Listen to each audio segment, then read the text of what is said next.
Olá, queridos amigos umbandistas, simpatizantes, saravá, sejam todos muito bem-vindos ao canal Firma Cabeça. Eu sou Fábio Caldeira e hoje vamos falar sobre 3 enganos do iniciante na Umbanda. Muitas vezes não é só do iniciante não, viu?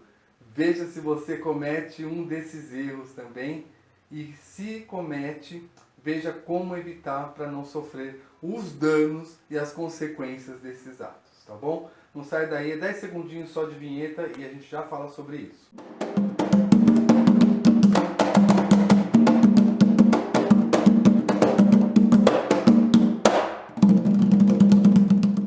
Primeiro engano que acho muito perigoso é o individualismo e o egoísmo.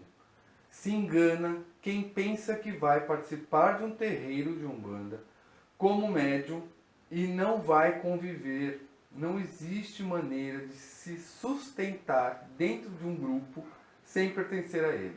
Se você é um umbandista, há pouco tempo, busque se entrosar, se envolver com todo o grupo que já estava ali antes de você chegar. O terreiro é, antes de tudo, uma sociedade, uma grande família. Você vai gostar de todo mundo? Não, não vai, claro que não. Né? Pode ser que sim, mas na maioria das vezes não vai. É assim com tudo. Você gosta de todo mundo no seu trabalho? Você gosta de todo mundo na sua família? Né? Não gosta. A gente tem diferenças de pensamento, diferenças pessoais, energéticas. Né? E é assim que é. E tá tudo certo. Tá certo? No terreiro não ia ser diferente. Né? E é difícil lidar com as pessoas.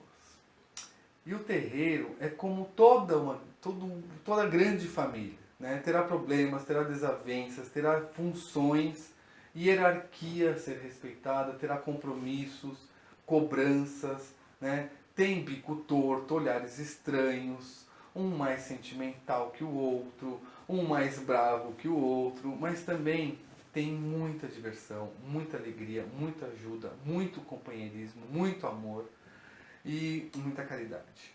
É muito importante a pessoa que entra para uma corrente de terreiro ter a certeza do que está fazendo lá antes de qualquer coisa, né? E se acostumando mesmo com essa família. A pessoa tem que passar um tempo na assistência, eu acredito muito nisso. Não adianta a pessoa chegar e já ir entrando, né? Antes de tomar a decisão de entrar para o terreiro, de uma vez por todas, a pessoa conheça muito bem aonde ela está entrando. Eu conheço casas que a pessoa fica 6 meses na assistência para poder entrar para a corrente. Mas eu conheço casa também que a pessoa passa 3 dias na assistência e já está bom. E já está lá, já está entrando. E tem casas ainda que a pessoa entra para a corrente, pronto, acabou. Basta falar que quer. Né? Basta chegar na casa e dizer que quer entrar. Então isso varia de casa para casa, mas eu acho interessante que a pessoa conheça o espaço que ela vai pisar, conheça a família, conheça a corrente, conheça a energia daquele lugar e se preserve um pouquinho e fique um tempo assistindo, né? Analisando.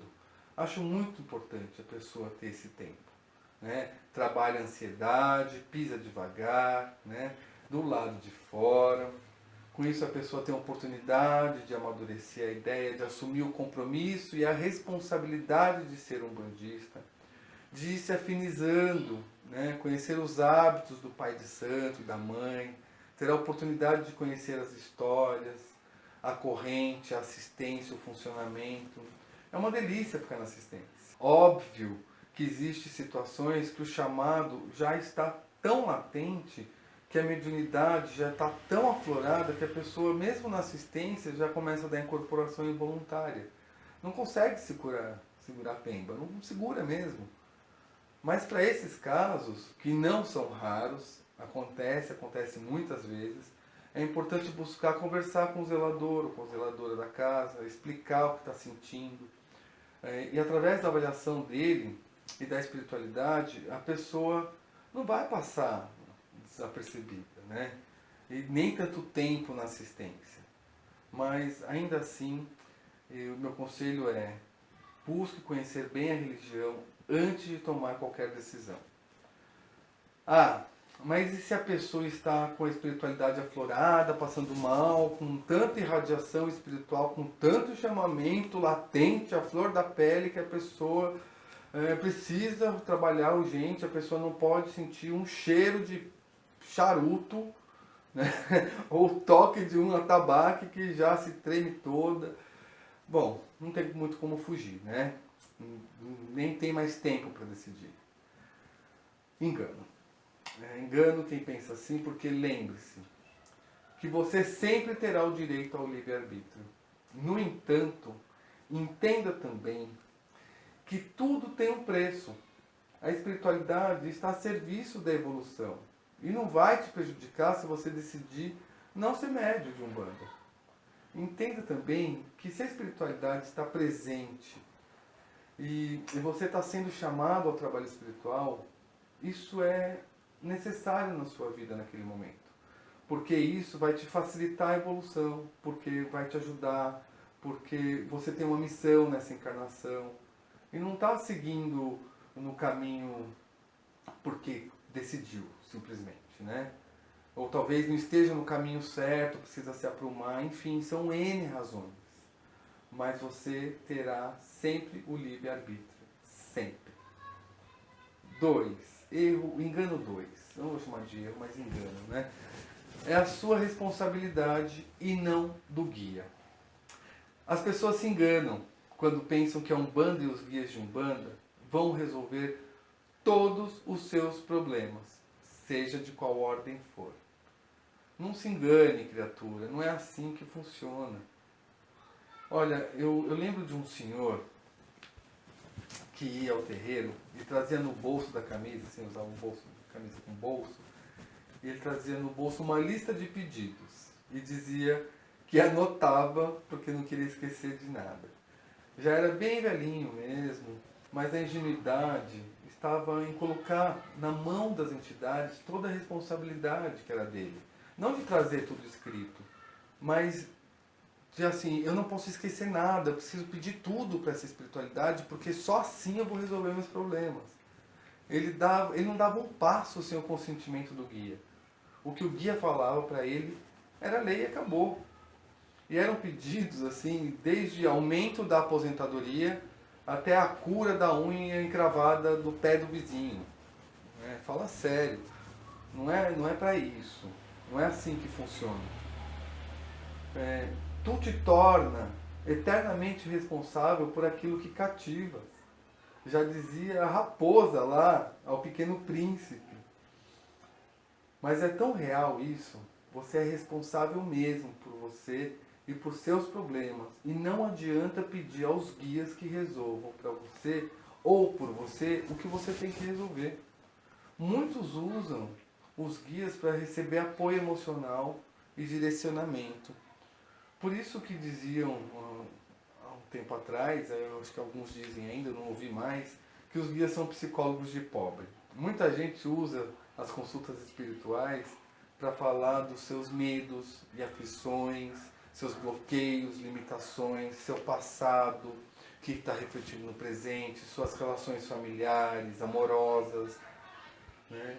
Mas não, gente, definitivamente não. Os guias de Umbanda, embora muitas vezes façam o papel de ouvinte e orientador, o objetivo é espiritual e evolutivo. E não tem obrigação de cuidar das suas emoções. Embora façam isso com maestria, porque é complicado delimitar o espiritual das emoções do pessoal, do evolutivo, do consciente, do inconsciente. É uma linha muito tênue. E estamos vivendo isso o tempo todo, é o espiritual com o material, enfim. Nada impede de você buscar um guia de Umbanda para falar sobre uma questão pessoal que está te afligindo, que você está sentindo. Mas não espere que ele vai pegar uma varinha de condão, vai dizer 3 palavras mágicas e vai dizer: eis o milagre que esperava, né? Vai, aproveite e desfrute. O pior é que tem gente que pensa que o guia tem que fazer tudo isso. Tudo o que elas necessitam fazer e não conseguem fazer. E que resolvam tudo por elas. E se não fizerem, se esses guias, essas entidades não fizerem, essas entidades não prestam. E não é verdade. Né? Antigamente se faziam confirmações. O guia só era bom e só era de verdade se pisasse na brasa, com o médio descalço, aí era bom, né? E detalhe, se não queimasse o pé e não fizesse bolhas. Se queimava pólvora na palma da mão do guia, para ver se aguentava. E não podia nem ficar marca na mão. Né? Quanto mais fazer cara feia, ou não deixar queimar. Quebravam garrafas no chão para o guia sambar em cima dos cacos de vidro. E se machucar o pé, o guia não presta. Vamos entender que uma coisa é uma coisa, outra coisa é outra coisa. Espírito e matéria têm suas especificidades. É humanamente aceitável e cientificamente comprovado que se eu pisar descalço sobre o fogo, a probabilidade de eu queimar meu pé é de 100%. Ou não. Eu já vi fenômenos espirituais, inclusive relacionados ao vidro, que me provou que isso pode acontecer de um guia pisar no vidro sem furar o pé do médium. Ok, existe, mas não dá para generalizar. Não dá, ainda mais hoje. Né? Não dá para colocar isso como uma verdade absoluta, dizer que o guia só é de verdade, o guia só é bom, só presta se ele passar por um teste de fogo desse e ficar tudo bem com o médium. Não dá, não é assim mais. Né? Dito isso, vamos para o terceiro. Um terceiro grande engano dos médiuns, dos novos e principalmente dos mais velhos, é a fascinação e o vislumbramento. Né? Se engana quem se fascina com a Umbanda de maneira cega, sem antes conhecê-la muito bem. Quem não quer conhecer, quem não conhece bem primeiro, quem nunca busca saber, vai se machucar tranquilamente. A gente vai a um terreiro, olha para tudo aquilo, quem nunca, né? Quem nunca olhou para tudo aquilo, toda a riqueza que a Umbanda oferece, todo o mistério do invisível, a magia do imaginário, o som da percussão dos atabaques, a atmosfera leve, livre, as pessoas felizes, as palmas, a dança, a resistência vibrante de uma cultura, a beleza de um orixá, o culto à natureza, o respeito à ancestralidade, a valorização do sagrado feminino, do nordestino, do preto ancião, do índio.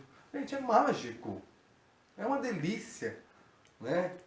A gente se emociona de ver. E daí a pessoa que não está acostumada com tudo isso e acha lindo e que não é da Umbanda, vai ao terreiro e no primeiro momento vai com medo. Às vezes até escondido do marido, da esposa, do namorado, do filho, do vizinho, né? Enfim. Mas se apaixona por tudo aquilo e quer viver mais e mais e mais e muitas vezes e não é muito saudável quando a pessoa fica tão empolgada assim, porque a pessoa pode se enganar mais facilmente por algum aproveitador. A pessoa pode se frustrar, e certamente se frustra, em se jogar completamente, criar grandes expectativas. E quando está lá no trabalho, na labuta diária, na função de terreiro, se depara com a realidade. Vê que não é tão simples assim. Lembro que quando eu estava nesse processo de conhecimento da religião e da decisão de frequentar ou não, eu fui conversar com a cabocla Jurema, que me disse assim: filho, você tem espírito, mas tem que ter certeza do que você quer, porque o caminho é bonito, vai te ajudar muito, mas é longo e pesado. Eu lembro como se fosse hoje. Então, como conselho eu digo, conheça a religião antes de tomar qualquer decisão.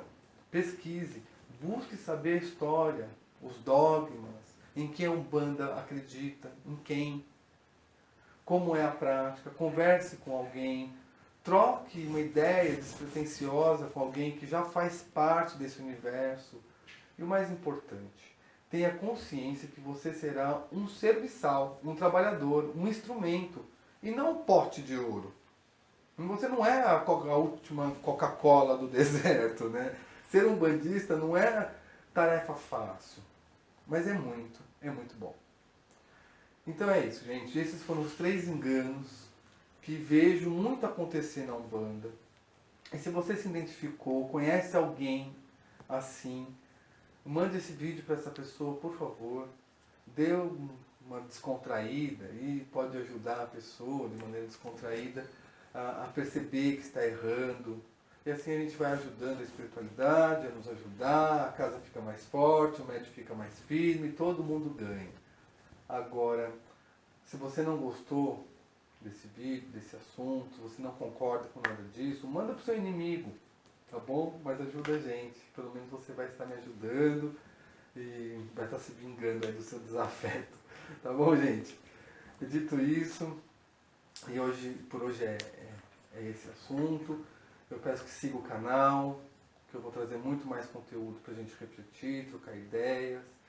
E curte o vídeo, tá? Isso é a única coisa que eu peço de verdade, porque é a única coisa que faz com que o YouTube entenda que o conteúdo está sendo relevante e pode ajudar mais pessoas, tá bom? Um forte abraço a todos, que o Oxalá abençoe hoje e sempre. Axé.